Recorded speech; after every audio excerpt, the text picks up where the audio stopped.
আসসালামু আলাইকুম সুপ্রিয় শিক্ষার্থী ভাই এবং বোন, আশা করি আল্লাহর রহমতে ভালো আছেন। তো আজকে আলোচনার বিষয় হচ্ছে আমরা ভার্বের শেষে কিভাবে আইন যোগ করব তারই ধারাবাহিক কয়টা রুল নিয়ে আলোচনা করব।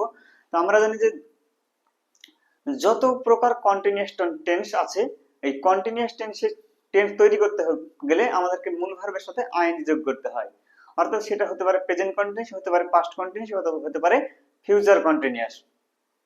তো আইন ভার্বের শেষে আইন যোগ করার ধারাবাহিক একটা রুল চলেন দেখে নি। তো দেখেন 1 নম্বর রুল, যে ভাওয়েল প্লাস ই থাকলে, অর্থাৎ কোন ভার্বের শেষে যদি ভাওয়েল প্লাস ই থাকে তাহলে ই না উঠেই আইএনজি যোগ হবে। দেখেন দেখেন এক্সাম্পল 1 নম্বর, দেখেন ই হচ্ছে একটা ভাওয়েল, ভাওয়েল প্লাস ই আছে, তাহলে এই ইটার উঠে যাবে না, ডাইরেক্ট আইএনজি যুক্ত হবে। সেম একই ভাবে দেখেন ই ই একটা ভাওয়েল, ভাওয়েল প্লাস ই আছে, তাহলে এই ইও উঠবে না, শুধুমাত্র আইএনজি যুক্ত হলো। দেখেন তারপরে এটাতেও ভাওয়েল প্লাস ই আছে, তাহলে আমরা যুক্ত করব আইএনজি। 1 নম্বর নিয়ম কমপ্লিট। তারপর দেখেন 2 নম্বর নিয়ম, যে কনসোনেন্ট প্লাস ই থাকলে ই না উঠে গিয়ে আইএনজি যুক্ত হয়। অর্থাৎ কোন ভার্বের শেষে যদি কনসোনেন্ট প্লাস ই থাকে তাহলে ই উঠে গিয়ে আইএনজি যুক্ত করতে হয়। দেখেন 2 নাম্বার নিয়ে एग्जांपल মেক। দেখেন কে কে হচ্ছে একটা কনসোনেন্ট, কনসোনেন্ট প্লাস ই আছে, তাহলে আমরা ইটাকে উঠিয়ে দেব, তারপরে আইএনজি যোগ করব। সেম একই ভাবে দেখেন টেক, এই কে কে হচ্ছে একটা কনসোনেন্ট, কনসোনেন্ট প্লাস ই, তাহলে আমরা কি ইটাকে উঠিয়ে দেব, তারপরে আইএনজি যুক্ত করব। সেম একই ভাবে এটাতেও ইটা উঠে যাবে, তারপরে আইএনজি যুক্ত হবে। তারপর দেখেন 3 নাম্বার নিয়ম। 3 নাম্বার নিয়মে কি লেখা আছে দেখেন, যে ভার্বের শেষে আই থাকলে আই প্লাস আইএনজি যুক্ত হয়। অর্থাৎ এই যে 3 নাম্বার নিয়ম, এই নিয়মটা খুব ভাইটাল। এই ধরনের ভাব পৃথিবীতে নাই বললেই চলে, হাতে গোনা কয়েকটা। তো দেখেন 3 নাম্বার নিয়মটা, দেখেন যে ইস কি শেষে আছে আই, এই ইস কি মানে হচ্ছে বরফের উপর দিয়ে যাওয়া, তাহলে শেষে আছে আই, তাহলে এর সাথে আমরা আইটাকে আর থাকবে প্লাস আইএনজি যুক্ত করব।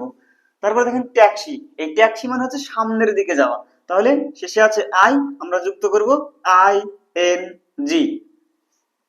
এরপরে দেখেন 4 নাম্বার নিয়ম। 4 নাম্বার নিয়মে কি আছে, যে ভার্বের শেষে আই থাকলে আই উঠে গিয়ে ওয়াই হয়, তারপরে আইএনজি যুক্ত হয়।